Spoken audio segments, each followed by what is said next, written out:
So I'm Diana Batista. I am chair of the committee and I am with Stanford Children's Health.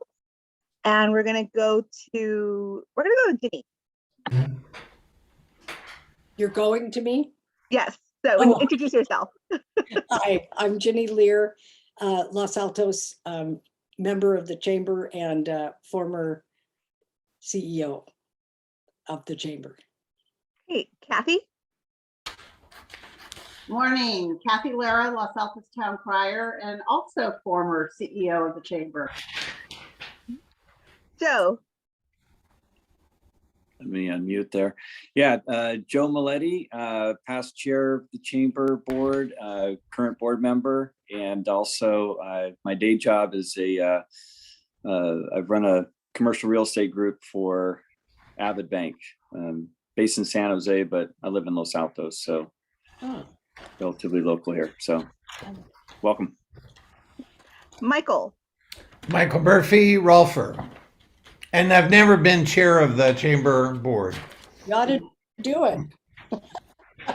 Mimi. Good morning, everyone. My name is Mimi Lee, and I'm the owner of Curves in Los Altos. And I'm a board of director member. Ellen. Good morning, I'm Ellen Bielsi. I own Cranberry Scoop and I'm on chamber and on Lava board, or not on the boards, just members. Abby. Good morning, owner of Ashante Hotel downtown, former board, chamber, and Lava. Laurel. Oh, you're on mute. Oops, I always forget that. I'm Laurel Iverson, Los Altos Mountain View Community Foundation, and we're members of the chamber. Roy. Hi, I'm Roy Lave. I live with a lady who used to be president of the chamber, and I'm in the witness protection program. Nadia. Hi there, Nadia Jackson, Los Altos Mountain View Community Foundation. Nice to see everyone. Kim. Good morning. I'm still laughing at Roy. That was great, Roy. Kim Mosley, president of the chamber.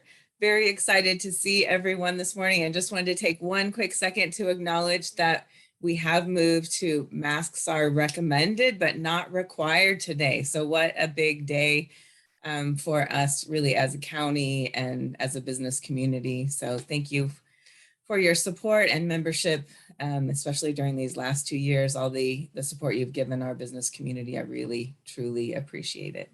So thank you. Anthony. Hey everyone, Anthony Carnesecca, Economic Development Administrator for the City of Los Altos. And I do want to just add a tiny bit onto Kim's note. Masks are not required, but if businesses would like to require them, you are more than welcome to. So if anyone wants to create your own signage and require masks for employees or customers, please feel free. Thank you. Yeah, anyone visiting the hospital, masks. Kim Delph did introduce himself in the chat box. Thanks for being here, Kim. And Jonathan Weinberg.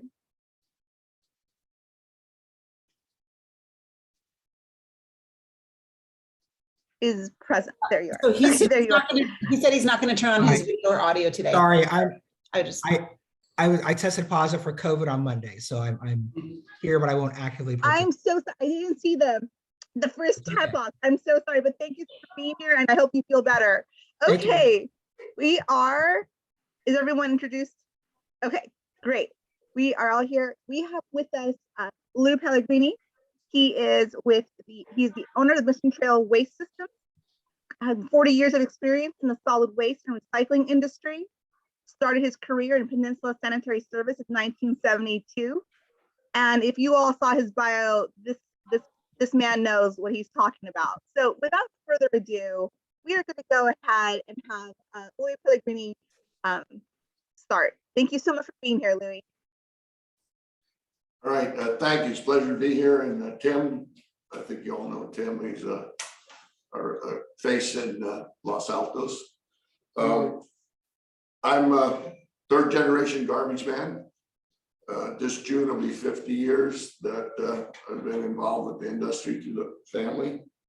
I'm a Los Altos resident since 1969 and still live there, and graduate of Los Altos High School in 1972. And Ellen, make sure Al knows we got our 50th coming up here. So it's a pleasure to be providing service in the community there. Mission Trails was awarded a franchise agreement in 2010. It's been renewed in 2020, so we got another 8 to 10 years of providing service there in Los Altos. The waste industry is kind of unique. There's always been long-term relationships, franchise agreements. Previous hauler in Los Altos was there for 68 years. Sure, there's a backstory why it went out to bid, but I'm proud to be providing service to you there now. I know business has been tough for everybody. The COVID's had a major effect on a lot of different types of businesses and industries. But at Mission Trails, we're proud to say that we were able to continue service uninterrupted to Los Altos and a lot of our other communities we service. I'm in partnership with some other groups in and around the Bay Area. We provide service to Stanford, Sunnyvale, Santa Clara, parts of San Jose, Milpitas, San Leandro, Alameda, San Ramon, Castro Valley, and Livermore. So we're a fairly good sized organization in the waste industries in and around the Bay Area here. So COVID was rough on everybody. I know it was rough on the businesses in Los Altos. We were complimented in the early days of COVID by some of the residents that the only normal thing in their life was the garbage truck was coming down the street every day when it was supposed to. And that was a great compliment. We consider ourselves an essential service through all that.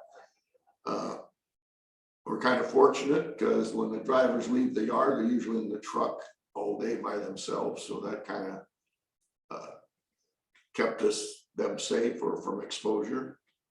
And the effect on the businesses and the residents of Los Altos from the hauler's perspective, a lot of people were staying home. We saw a lot more material being generated in the residential sector, and a decline in the commercial side, which the chamber, most of your members, we consider a commercial business, not so much the multifamily housing. When I say commercial, we're talking about the businesses in Los Altos. We saw a decline in I'll use the term revenues. There was some reduction in services, some closures. In the beginning of COVID, it looked like our revenue stream would be affected substantially in the Bay Area by the effect on COVID. We were experiencing 30% reduction in revenue by people downsizing and businesses shutting down, with substantial effect on our industry, our business. By the end of the first year, it kind of leveled out about a 10% reduction in revenue, which was manageable. When we look at providing service to any community, we have an infrastructure. We got so many trucks, we got so many drivers.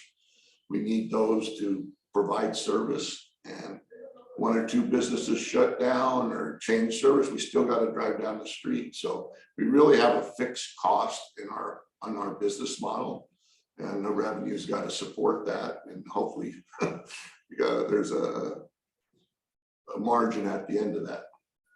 So we've weathered all that. It's looking good. And we think, Los Altos is strong and coming back. And the effect in Los Altos wasn't really that great. We use the term for Los Altos as more of a bedroom community, mostly residential customer base, about 8,000 homes we service and 185 businesses. So the effect on commercial businesses in the makeup of Los Altos isn't a big number. There's been over the years a lot of construction in Los Altos. which is part of our exclusive to haul that material. Generates a lot of revenue and service for us to provide, but also provides a substantial amount of diversion. All that construction material goes to a processing facility where they divert, which is mandatory. The city's pushing a green halo as part of some of the state mandates to divert everything possible. But we saw a real decline in residential construction and even the commercials in Los Altos over the last 10 years. And I think COVID's had an effect on that. And a lot of things aren't being planned, contracts aren't being bid, and the ability to get stuff permitted. And I won't get into all the nitty gritty in Los Altos and with the new regulations about more housing. We don't know what the future has for the construction in Los Altos, but for all intents and purposes, pretty well built out compared to the heydays. Business is good for us. We provide ourselves on service. That's really all we have to provide is service.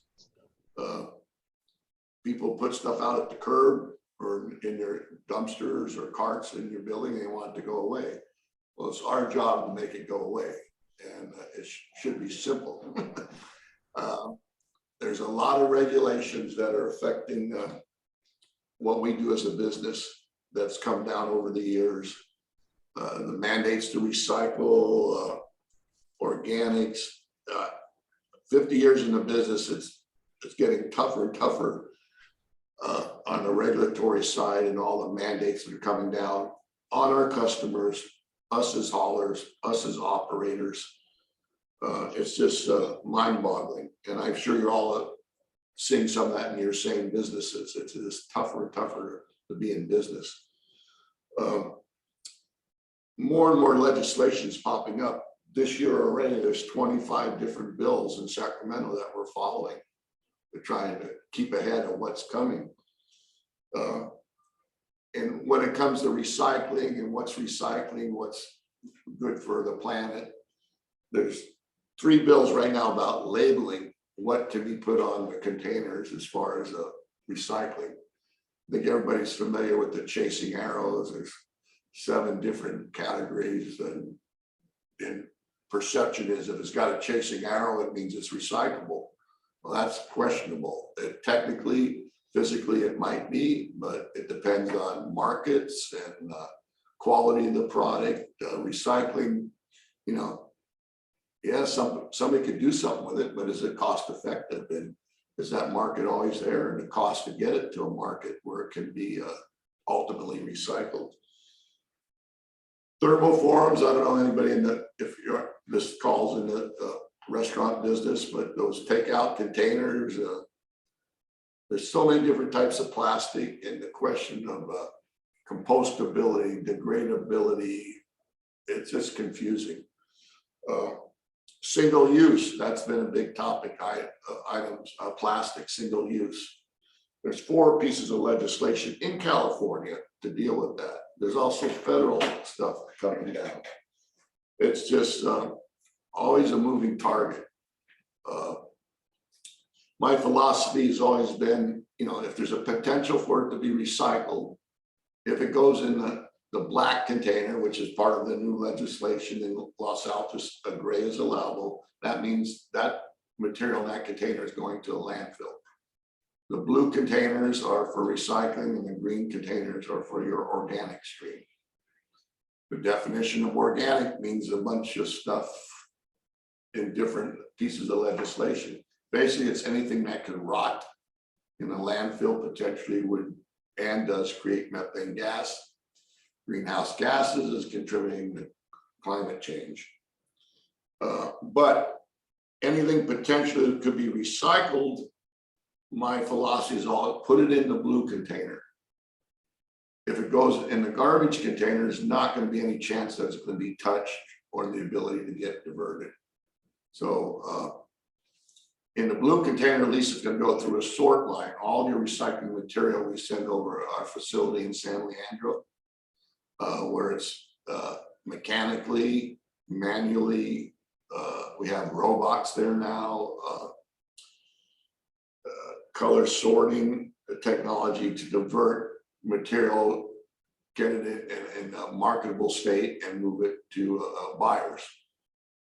It's today, everything that goes in that blue bin, 24% of it ultimately is not marketable, or we don't have a market for it. It was the wrong material, shouldn't have been in the container to begin with, or it's too contaminated that it doesn't meet the standards to be marketed.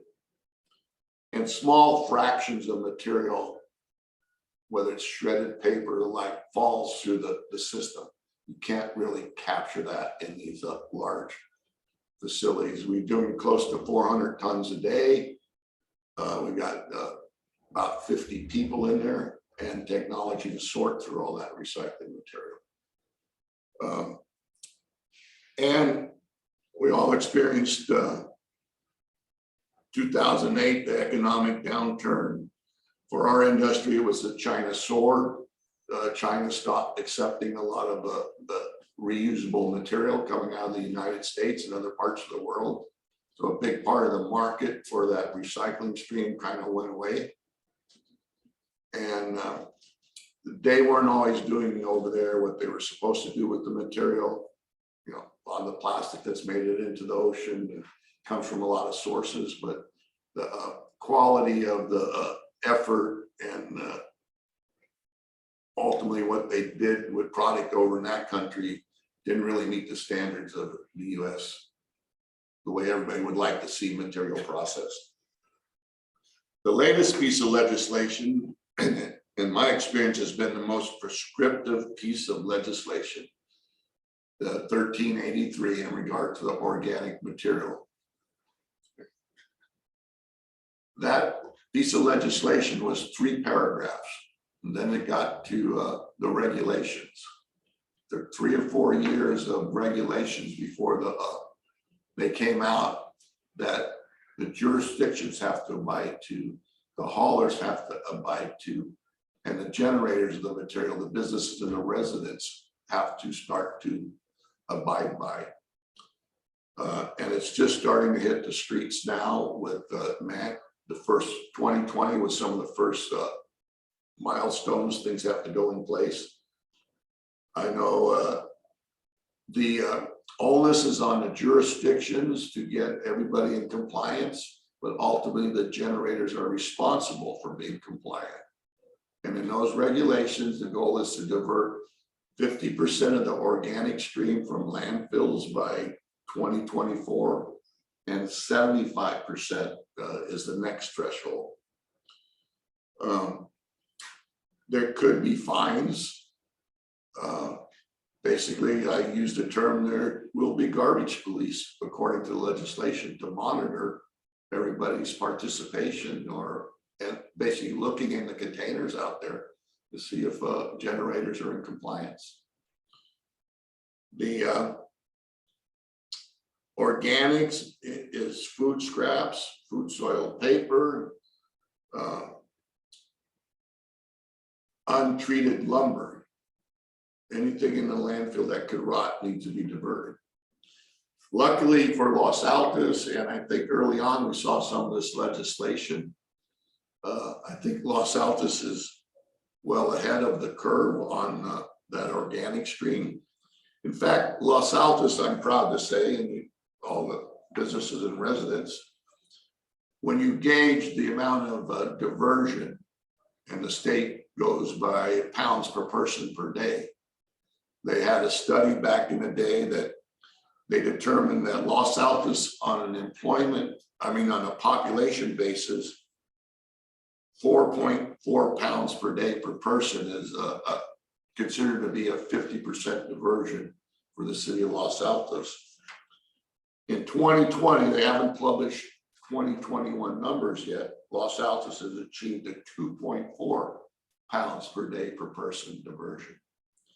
They also categorize it on the number of employees or employment in the city. By the employment calculation, which kind of ties to the commercial sector, they were allowed 15 pounds per day per employee. Well, Los Altos has achieved 7 pounds per day per employee. I mentioned earlier, Los Altos is somewhat of a bedroom community, not a lot of commercial in relationship to the housing. Los Altos is number 3 in Santa Clara County for diversion. Monte Sereno is number 1, and Los Altos Hills is number 2. Well, Los Altos Hills has 1 commercial business, and I believe Monte Sereno has 0. Right after Los Altos comes Cupertino and Saratoga for achieving the pounds per day. In the statewide numbers, Los Altos is in the top 10% statewide on diversion, which is a real accomplishment. A lot of cities and jurisdictions haven't really stepped up.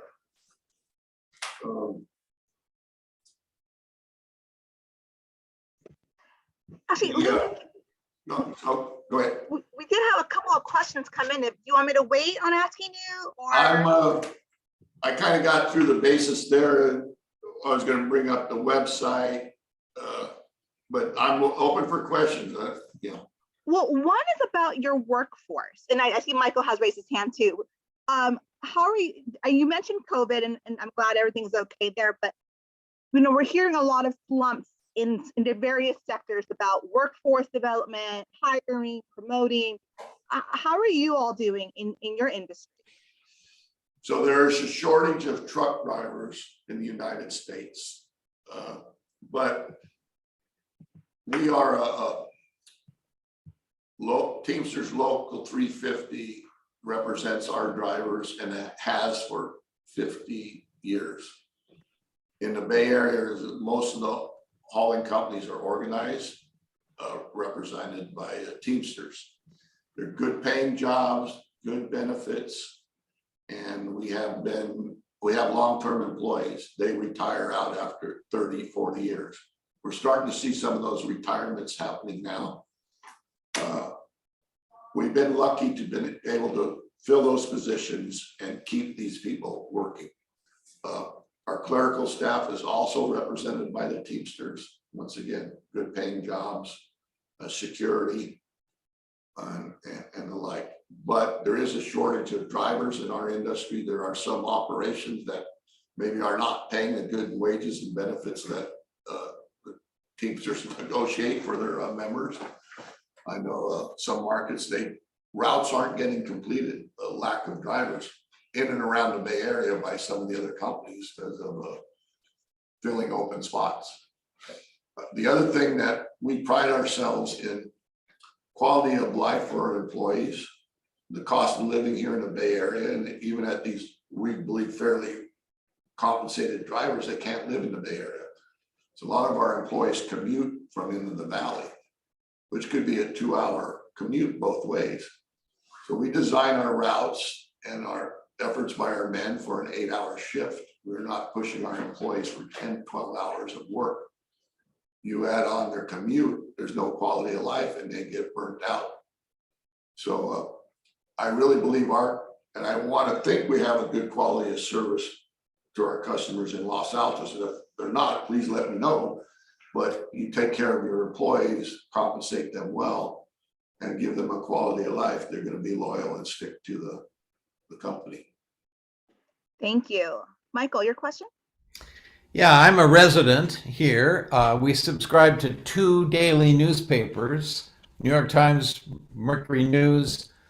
They've merged their carrier, so one carrier brings both papers in a plastic bag that's marked. We also get our meds in a plastic bag. It's not marked. Should I put that in the bin with the other bags, or what would you like us to do with plastic bags? There's different types of plastic. Some of them have multiple layers. That med bag's probably not, I personally say put it in a blue container. If we can get it sorted out, there's a market. It might be tomorrow, it might be next year, maybe by 5 years from now. But my philosophy is anything that's plastic, put it in a blue container, and we're going to do our best to recycle it. Because I like I said earlier, if you put it in the garbage container, the gray one or the black one, it's going to go to landfill. It's never going to get touched. So Your staff always says, put it in the blue container if it has that chasing arrow number thing. Yes. Now, they're changing that. That was never regulated, that chasing arrow. There's a big, even at a federal level, that they might redesign and set standards to go with the chasing arrows. It was a free-for-all previously. I'm going to try and share the screen here and just hopefully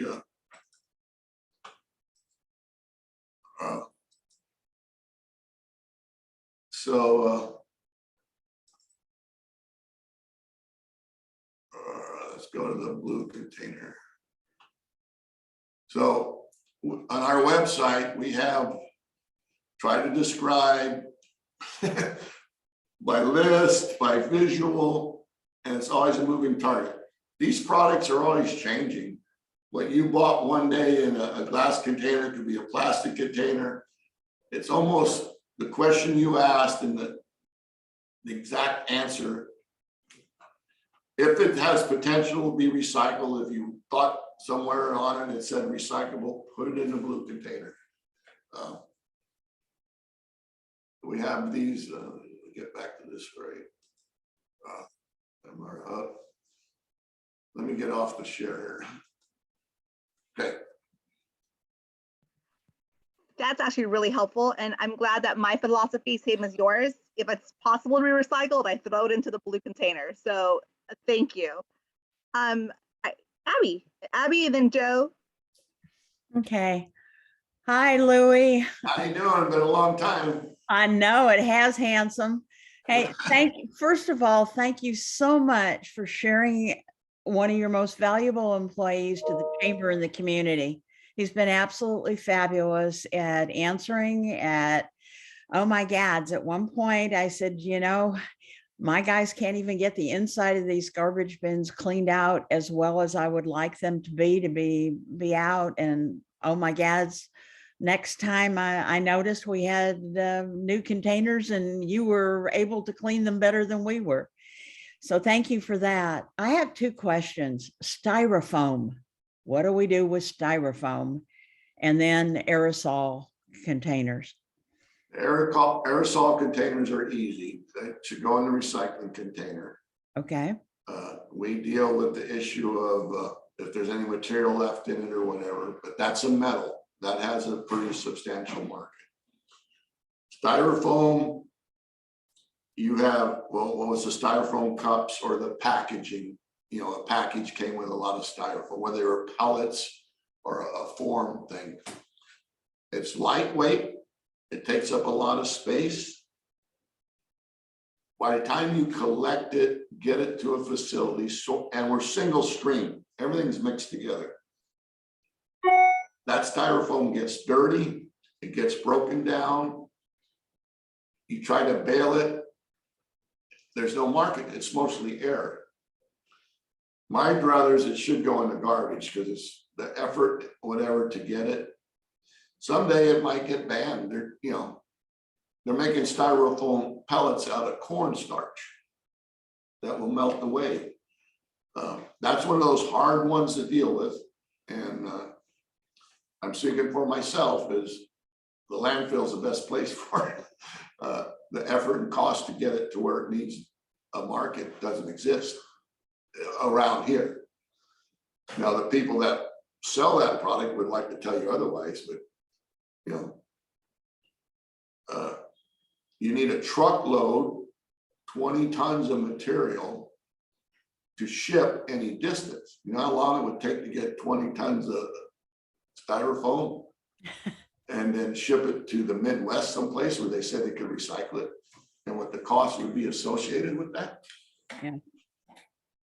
Landfill, sad to say, is still the cheapest solution. Okay. But at one time we were running out of landfill space in the Bay Area here in the state, but there's still 30 years of capacity in the landfills around the Bay Area because of all the effort of diversion by all the generators. Thank you for that, Louie. Joe. Oh, okay. Yeah, Louie, I really want to know more about there's more to the story on the family history there for third generation, but we can do that over a glass of wine or something at another time. But just curious, I know you guys do a ton for the city on public events and whatnot. And we, from the chamber, I know we appreciate all the services you guys do for that. How you guys foreseeing this year now that things are kind of going back to whatever the normal is? Do you guys foresee any more, I'm talking more regionally, the, public events and opportunities for you guys to help out and we're there. Our franchise requires us to participate, but that's being a good business partner. We have no issue with it. As the events come online, we will be there to provide the necessary services, and those are at no cost. Right. And the original franchise, there was a list of events that we do not charge for. So we're there for whatever. I know you don't charge for it, but I know Tim gets the call and he's on it. So there's a great service that we appreciate on that. Thank you very much. And yes, Tim's doing a fantastic job for them all. And Tim didn't pay me. Tim didn't pay me. You're making me, now I'm embarrassed. Thank you, guys.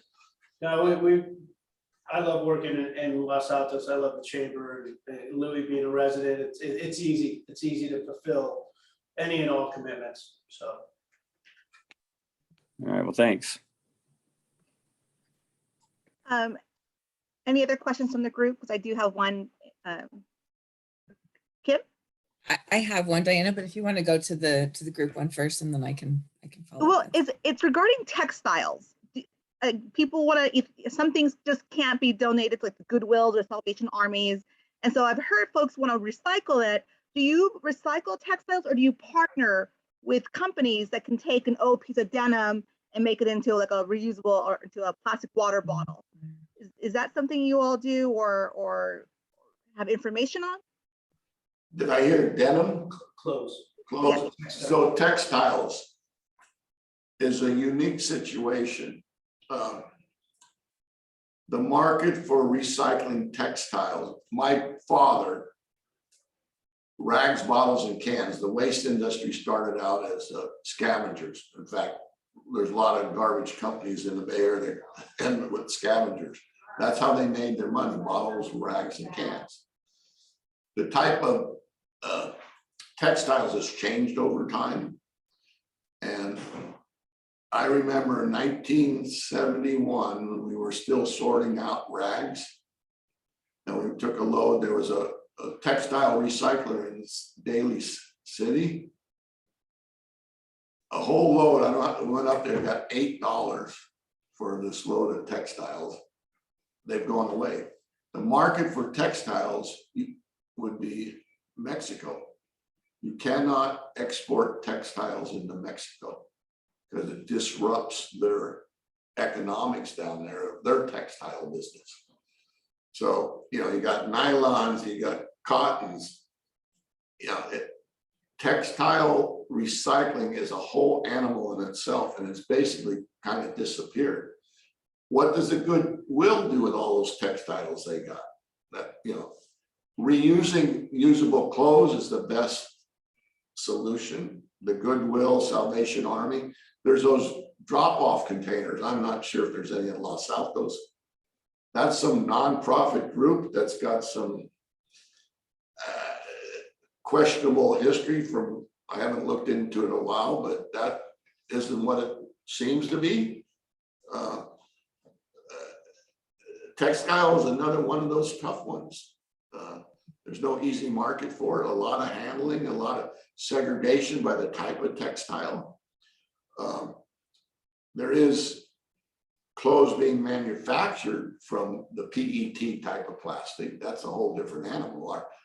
The PET is the most valuable plastic, and there's a lot of options to do with it, making clothes. But once that article's been made out of PET, I don't know if that can get recycled back again. But you think about all the different types of textiles that you would have to deal with. try to get it back to reuse it. Interesting. Thank you. Mimi, you have your hand raised. I just wanted to thank you, Louie, for you and your team during the pandemic. It was very much appreciated. And the other thing is that my question is around landfill. You said that there's still about 30 years capacity. So that has me concerned, because what does that mean for my children and grandchildren in the Bay Area? That's what people were concerned about in the 1970s. In the day, and it'll speak to Los Altos waste stream, the old Los Altos garbage company, 9PAR, they were all Italians. The material was delivered out along the bay, outside of Alviso, and buried, dumped, set on fire, and covered. The early landfills around the bay were just fill. Sometimes they excavated a hole, they burn it, cover it up, and pretty soon we have mountains around the bay. Newbie Island landfill, there was one in Fremont, up in Davis Street, and you can't tell anymore, but along 101 going north in Belmont, San Carlos, Menlo Park were all landfills. They all have to be a subtitle D lined, a lot of requirements at federal and state level. And incineration of garbage, burn plants. Now they're waste to energy plants. There's only 3 burn plants in the state of California. And the closest one is in Stanislaus County, outside of Modesto there.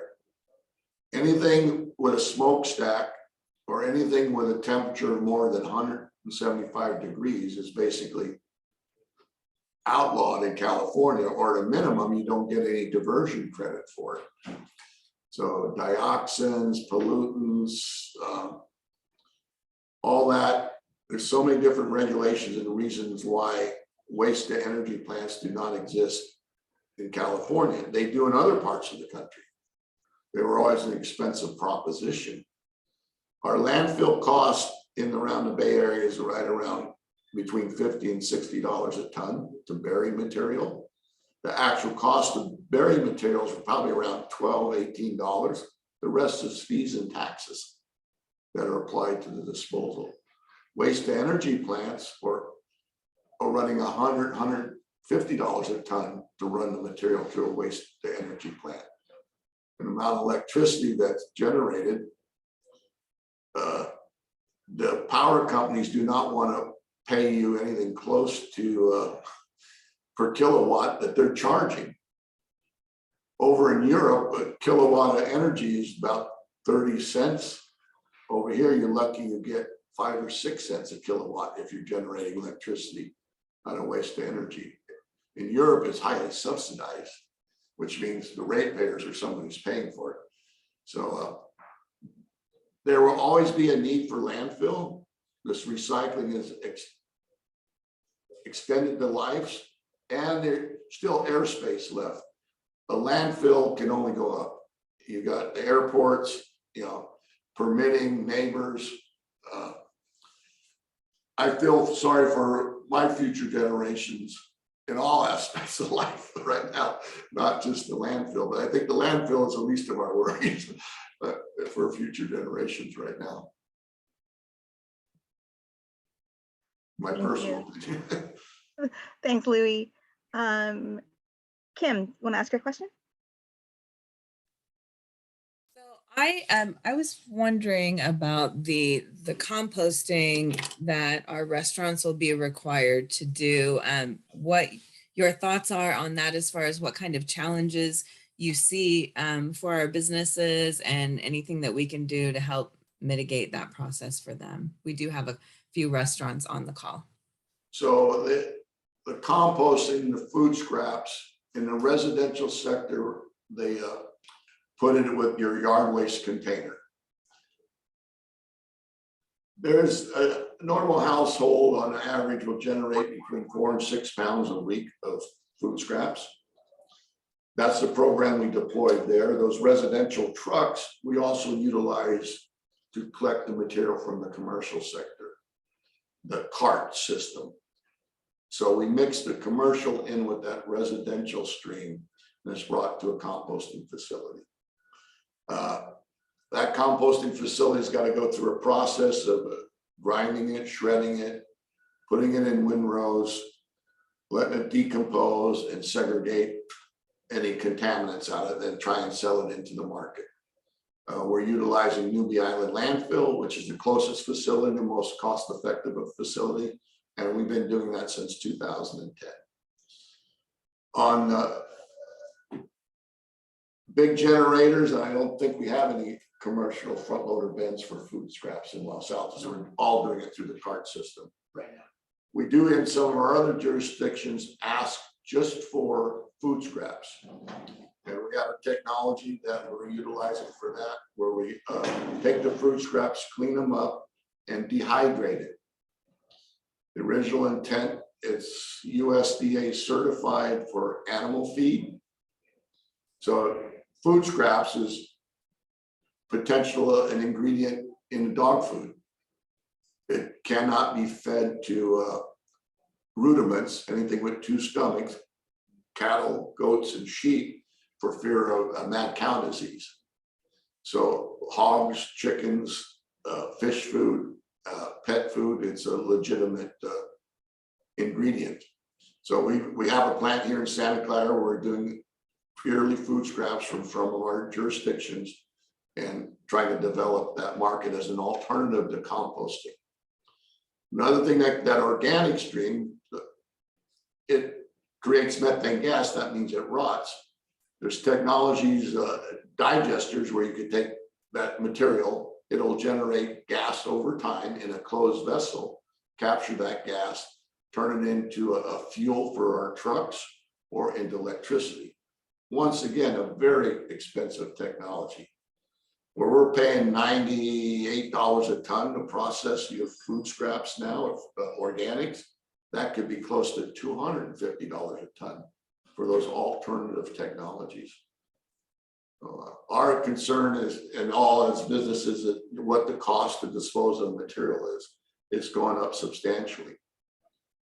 The processing or handling of the material, once we've collected, it can vary from $60 a ton to be landfilled to $200 a ton to be processed. Where's that balance? The law is mandating that we do more with it. The more you touch it, the more you have to handle it, the more it's going to cost. To save that landfill space for our future generations was the original premise, because we were running out of landfill space. Then greenhouse gases, climate change has all come along. I'm really not well informed on how the process works. If I'm a restaurateur and I have this cart, do you have an image of what the cart is? And is that something then that, you know, you bring in during operating hours and it goes out back after hours? How does it, like, how, I'm just wondering about odors and things, and I really don't know anything about it. We collect every week. Usually the odor doesn't start until after 10 days or so, when it starts to rot. But it's how long you held the material prior to put it in our container. Our website has it all. Everybody gets a green cart behind their establishment, and there's posters, there's outreach material for those businesses to do that. Recycling and organic services in Los Altos, there is no charge. The commercial establishments are only charged on the level of garbage, the gray front loader metal bins or black cart that you use. The incentive has always been there. The cost is really worked into the price of the garbage collection, but the incentive was divert more, put it in the blue, put it in the green. You can reduce what's in your black or gray container and be charged less. So that's been that way since we took over in 2010 as an incentive to divert more. But everything as a business, and the city's going around with third parties looking and talking with all the businesses to make sure they're in compliance and understanding the new programs. They will give waivers to certain businesses that don't meet the state requirements for needing to have service. And the city's dealing with all that. Are there any follow-up questions from our restaurateurs that are on the call regarding that topic? Ryan or Abby? No.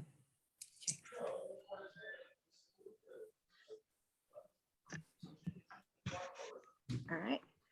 Are there any other questions or comments from the group?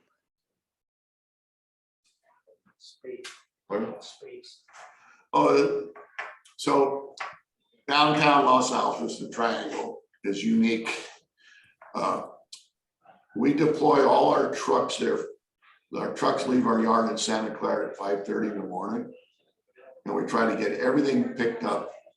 And even the other commercial establishments along El Camino and the like before 7 a.m. Be off the street. Trying to manipulate our trucks through the parking lots. No pedestrians, the litter cans on the sidewalk side. And I'm happy. I would hope you as business owners downtown are not worried about these big trucks coming in, blocking traffic. And so we've been able to accomplish that.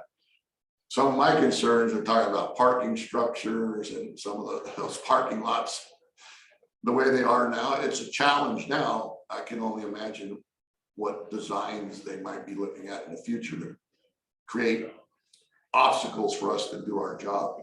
Plus the fact a lot of the commercial sector now has multi-use. Our trucks still need to be down there at 6 o'clock in the morning. Now you've got residents living above those that might not like that.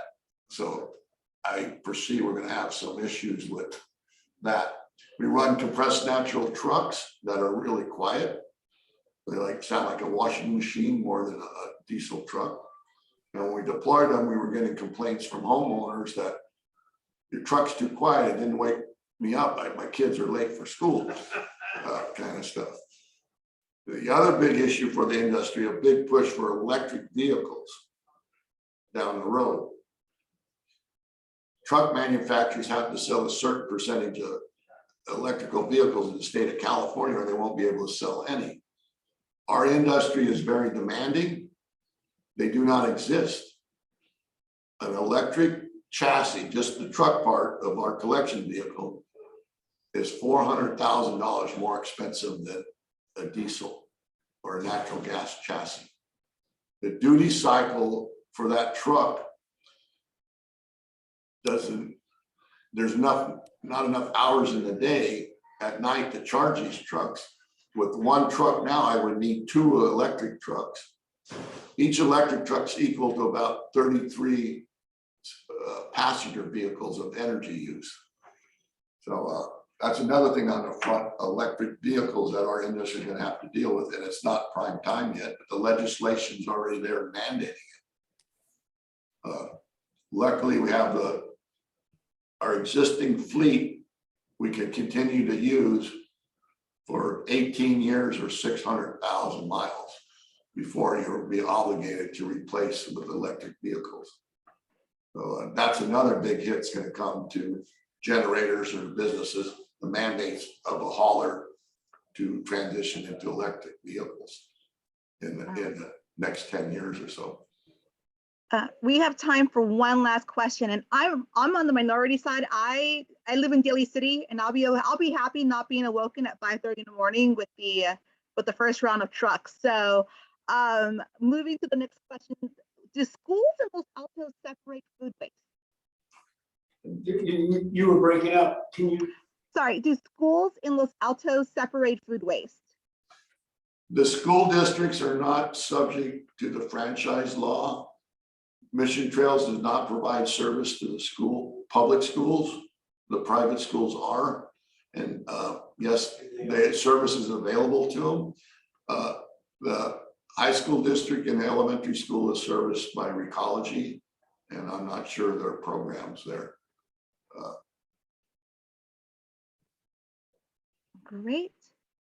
Well, I found this very informative. I hope everyone else did. Any last questions or comments from the group? Thank you, Louie. I don't know if you saw Michael's applause, so thank you for being with us. This was really, really informative, and thank you for what you all do for the residents of Los Altos.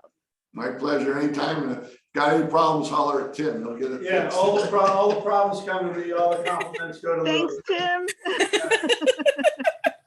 Thanks for having us. Kim, do we have any final announcements? I just wanted to say to both you, Louie and Tim, please let us know at the chamber and let us know so we can communicate to our membership if there's any way that we can, support you and your business in Los Altos going forward. We really appreciate your partnership and support. So thank you. All right, thank you. Thanks. Other announcements for me, we have just a couple here I'll go through briefly. State of the Cities event is coming later this month. It's March 25th. Registration is available online. That event is when the mayors of both Los Altos and Los Altos Hills talk about their priorities for the upcoming year. And we have also invited our elected officials, Anna Eshu, Josh Becker, Mark Berman, Joe Simidian to attend as well, and are just waiting for confirmation from them on their availability. So please register for that. We have the Chamber Raffle coming up this spring, which is an opportunity for businesses to do some marketing and promotion while also raising funds for the Chamber. So if you would like to donate a prize to the raffle, we would welcome that. So please reach out to our office.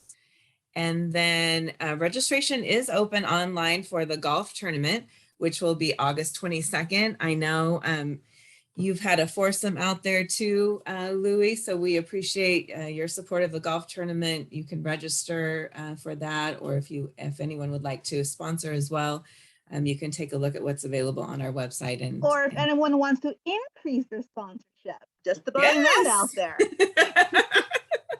Absolutely.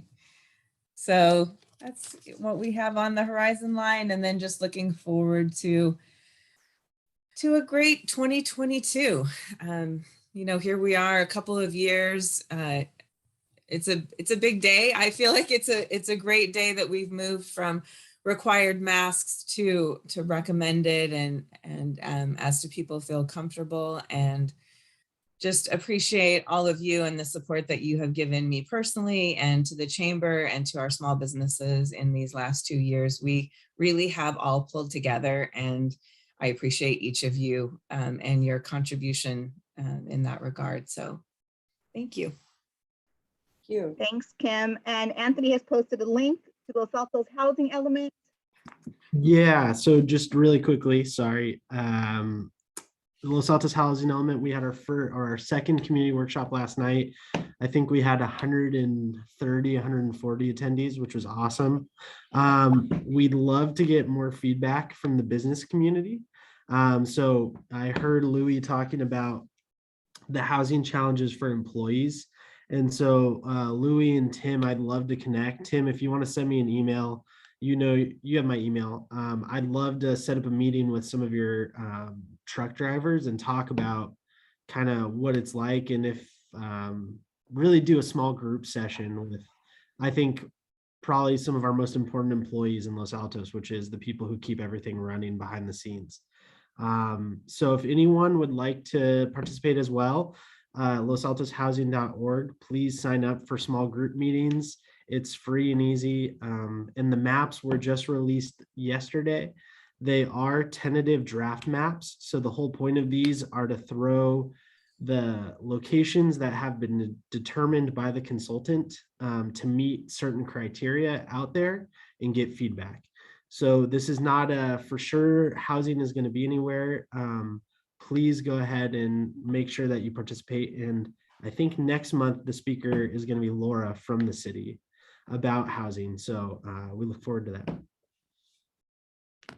Thank you, and thanks, Anthony. That's it in closing, really. So our as Anthony said, we will be discussing the housing element next month at our government affairs session.